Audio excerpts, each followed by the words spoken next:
Okay, now let us see forensic audit. See, normally auditing എന്ന് പറയുന്നത് ഒരു independent examination of financial information ആണ് നമുക്കറിയാം അല്ലേ. ഓഡിറ്റിങ്ങിൻ്റെ ഒരു ലിമിറ്റേഷൻ ആണ് ഓഡിറ്റ് എന്ന് പറയുന്നത് എന്തല്ല, ഇൻവെസ്റ്റിഗേഷൻ അല്ല എന്ന് പറയുന്നത് അല്ലേ. അപ്പോൾ ഓഡിറ്റിംഗ് എന്ന് പറയുന്നതും ഇൻവെസ്റ്റിഗേഷൻ എന്ന് പറയുന്നതും ഡിഫറെൻ്റ് ആണ്. എന്നാൽ ഫോറൻസിക് ഓഡിറ്റിലേക്ക് വരുമ്പോൾ അങ്ങനെയല്ല.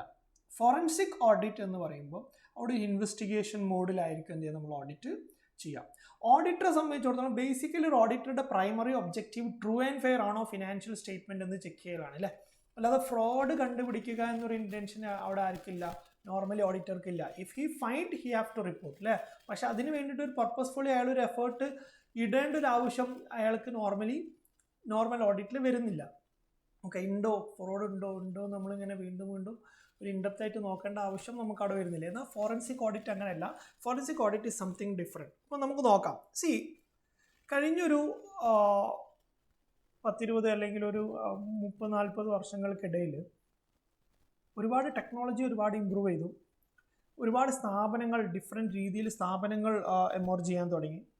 അപ്പോൾ ഇവിടെയൊക്കെ ഈ എമർജൻസ് നമുക്ക് എവിടെയും കാണാൻ പറ്റും, ഫിനാൻഷ്യൽ ഫ്രോഡുകളിലും നമുക്ക് കാണാൻ പറ്റും. ഇപ്പം ലോകത്ത് ഒരുപാട് ഫ്രോഡുകൾ, വലിയ ഫ്രോഡുകൾ നടന്നതായിട്ട് നമുക്ക് കാണാൻ പറ്റും. അതിൽ കുറച്ച് എക്സാമ്പിളുമായിട്ട് പറയുന്നുണ്ട്. എൻറോൺ എന്ന് പറയുന്ന കമ്പനിയുടെ ഫ്രോഡിനെ കുറിച്ച് ഇവിടെ പറയുന്നുണ്ട്. അതേപോലെ തന്നെ വേൾടെൽ, പിന്നെ പെർമലറ്റ്, അതുപോലെ തന്നെ സത്യം സ്കാം അല്ലേ. ഇന്ത്യയിൽ നമ്മുടെ സത്യം കമ്പ്യൂട്ടേഴ്സിൻ്റെ സ്കാം.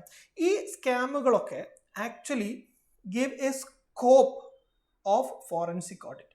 ഫോറൻസിക് ഓഡിറ്റിന് ഈ സ്കാമുകൾക്ക് ഒരു സ്കോപ്പ് കൊടുക്കണം. എങ്ങനെയാണ് കൊടുക്കുന്നത്? Emerged due to major scam happen in the past decades.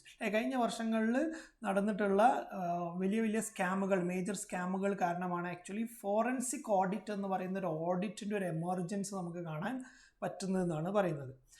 Forensic ഓഡിറ്റിൻ്റെ objective എന്താണെന്ന് വെച്ചാൽ to find out whether true business value has been reflected in the financial statement. See, മേലെ ഈ പറഞ്ഞ കമ്പനികളൊക്കെ ഉണ്ടല്ലോ, ഈ കമ്പനികളൊക്കെ എന്താ ചെയ്തതെന്ന് വെച്ചാൽ അവരുടെ ബിസിനസ് പക്ക ഫ്ലോപ്പ് ആയിരിക്കും, അല്ലെങ്കിൽ ബിസിനസ് വളരെ മോശമായിട്ട് പെർഫോം ചെയ്യുകയാണെങ്കിൽ ഇവർ ഫിനാൻഷ്യൽ സ്റ്റേറ്റ്മെൻറ്റ് ഇവർ നല്ല മുഞ്ചാക്കി നല്ല അടിപൊളിയാക്കിയിട്ട് എന്ത് ചെയ്യുന്നു, അവർ വെക്കുന്നു അല്ലേ. അപ്പം അങ്ങനെ വെച്ച് കഴിഞ്ഞാൽ ഈ യൂസേഴ്സിന് ഈ ഡിസിഷൻ എടുക്കുന്ന സമയത്ത് ഇതിൻ്റെ ആക്ച്വലി ബാക്ക് എൻഡിൽ എന്ത് സംഭവിക്കുന്നു പ്രോപ്പർ ക്ലാരിറ്റി കിട്ടുന്നില്ല. എന്ന് വെച്ചാൽ ബിസിനസ്സിൻ്റെ ആക്ച്വൽ വാല്യൂ എന്താണ് എന്നുള്ളത് ഫിനാൻഷ്യൽ സ്റ്റേറ്റ്മെൻറ്റ് നോക്കിയാൽ മനസ്സിലാവാത്ത രീതിയിൽ എന്ത് ചെയ്യുന്നു, ഫിനാൻഷ്യൽ സ്റ്റേറ്റ്മെൻറ്റ് മാനിപ്പുലേറ്റ് ചെയ്യുന്നു, അല്ലെങ്കിൽ ഫ്രോഡുലൻ്റ് ആയിട്ട് അതിന് തിരുത്തപ്പെടുന്നു.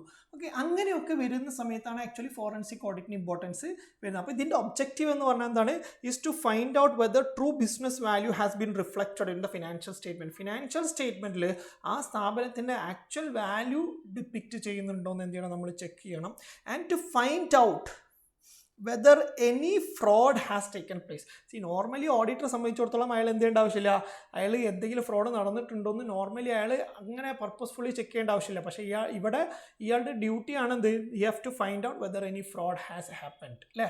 അപ്പം അതാണ് ആ ഒരു ഫോറൻസിക് ഓഡിറ്റിൻ്റെ പ്രത്യേകത. ഫോറൻസിക് ഓഡിറ്റ് നമ്മൾ ചെയ്യുന്നത് തന്നെ ഈ ഫ്രോഡിൻ്റെ ഒരു മുൻധാരണ വെച്ചുകൊണ്ടായിരിക്കും, ഇൻവെസ്റ്റിഗേഷൻ പോലെ. ഓക്കെ, ഈ ഫോറൻസിക് ഓഡിറ്റ് എന്ന് പറയുന്ന ഒരു ഓഡിറ്റ് നമ്മൾ നോർമൽ ഓഡിറ്റിൽ നമ്മൾ ഇൻക്ലൂഡ് ചെയ്യുന്നില്ല എങ്കിലും നമ്മളുടെ ഒരു കമ്പനി ഓഡിറ്റ് നമ്മൾ ചെയ്യുകയാണെങ്കിൽ നമ്മൾ ഓൾറെഡി പറഞ്ഞു 143 പ്രകാരം നമ്മൾ കുറേ റിപ്പോർട്ടിംഗ് ചെയ്യണം അല്ലേ. അതേപോലെ തന്നെ നമ്മൾ കാരോ എന്ന് പറയുന്ന ഒരു അനക്ഷർ നമ്മൾ ഓഡിറ്റ് റിപ്പോർട്ടിൻ്റെ കൂടെ ആഡ് ചെയ്യണം നമ്മൾ പറഞ്ഞിട്ടുണ്ടായിരുന്നു അല്ലേ.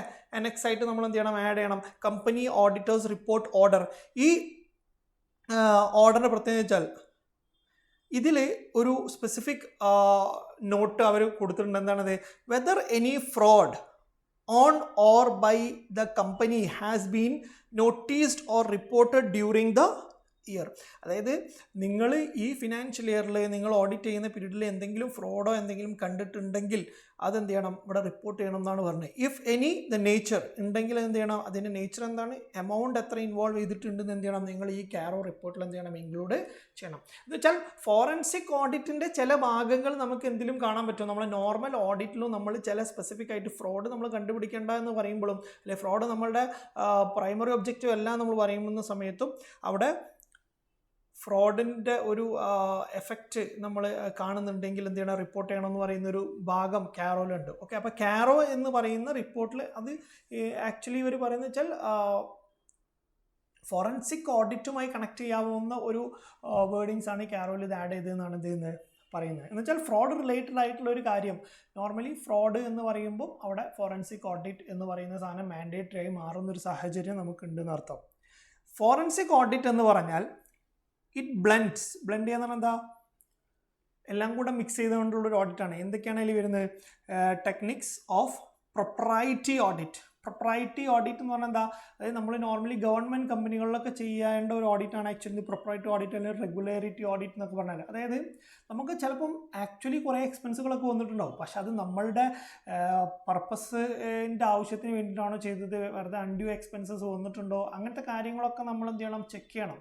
ആക്ച്വലി ബില്ലുകൾ മാത്രം, നോർമലി ഒരു ഓഡിറ്റ് എന്ന് പറഞ്ഞാൽ ബില്ല് വന്നിട്ടുണ്ടോ, ബുക്സിൽ വന്നിട്ടുണ്ടോ, അപ്പം ഡോക്യുമെൻ്ററി എവിഡൻസസ് ഒക്കെ കറക്റ്റാണ്. പക്ഷേ why they have incurred this expense, എന്തിനാണ് ഇത്ര എമൗണ്ട് ഇൻകർ ചെയ്യുന്നത് എന്നൊക്കെയുള്ളൊരു ചോദ്യം. അതായത് ഞാൻ എൻ്റെ ഫണ്ട് ഞാൻ എത്രമാത്രം കെയർഫുള്ളായിട്ട് യൂസ് ചെയ്യുക, അതേപോലെ ഞാൻ സ്ഥാപനത്തിൻ്റെ ഫണ്ട് യൂസ് ചെയ്തിട്ടുണ്ടോ എന്ന് എന്ത് ചെയ്യണം, എനിക്ക്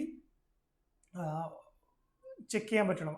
അപ്പോൾ ഓഡിറ്റർ എന്ന് പറയുന്ന ആളെന്ത് ചെയ്യണം, ചെക്ക് ചെയ്യണം ഈ സ്ഥാപനത്തിലുള്ള ഓരോ പേയ്മെൻറ്റും അത് ആക്യുറേറ്റ് ആയിട്ട് പ്രോപ്പറായിട്ട് അത് പോകേണ്ട രീതിയിൽ അതിനെ യൂസ് ചെയ്തിട്ടില്ലെന്ന് എന്ത് ചെയ്യണം, ചെക്ക് ചെയ്യണം. ഓക്കെ, അതാണ് പ്രൊപ്രൈറ്റി ഓഡിറ്റ് ആൻഡ് റെഗുലാരിറ്റി ഓഡിറ്റ്. പിന്നെ അവിടെ ഇൻവെസ്റ്റിഗേഷൻ എന്ന് പറയുന്ന ഒരു കോൺസെപ്റ്റും കൂടെ എന്ത് ചെയ്യുന്നു, ഫോറൻസിക് ഓഡിറ്റിൽ വരുന്നു. അതിന് പുറമെ ഫൈനാൻഷ്യൽ ഓഡിറ്റ് ഉണ്ട്. ഫൈനാൻഷ്യൽ ഓഡിറ്റ് എന്ന് പറഞ്ഞാൽ നോർമലി നമ്മൾ ചെയ്യുന്ന ഓഡിറ്റ് അല്ലേ, നമ്മൾ ഫിനാൻഷ്യൽ ഇൻഫർമേഷൻസ് ഒക്കെ നമ്മൾ ചെക്ക് ചെയ്യണം. പക്ഷേ ആ ചെക്ക് ചെയ്യുന്നതിന് കൂടെ തന്നെ നമ്മൾ പ്രൊപ്രൈറ്റി ഓഡിറ്റും അതുപോലെ തന്നെ റെഗുലാരിറ്റിയും ഇൻവെസ്റ്റിഗേറ്റീവ് കോൺസെപ്റ്റുകളൊക്കെ നമ്മൾ എന്ത് ചെയ്യും, അതിൻ്റെ കൂടെ മിക്സ് ചെയ്തിട്ടാണ് എന്ത് ചെയ്യുക, നമ്മൾ ഫോറൻസിക് ഓഡിറ്റ് ചെയ്യുക. ഓക്കെ, വളരെ സിമ്പിളായിട്ടുള്ളൊരു ഓഡിറ്റാണ് ഫോറൻസിക് ഓഡിറ്റ്. ചെയ്യുമ്പോൾ ഭയങ്കര കോംപ്ലിക്കേറ്റഡ് ആണ്, പക്ഷേ നമ്മൾ മെറ്റീരിയൽ വളരെ കുറച്ച് മാത്രമേ അതിനെക്കുറിച്ച് പറയുന്നുള്ളൂ. സോ ഇതെന്ത് ചെയ്യുക, റെഫർ ചെയ്യുക. ഇതിൻ്റെ നോട്ട് ഞാൻ നമ്മളെ ടെലഗ്രാം ചാനലിൽ കൊടുക്കാം. ഓക്കെ.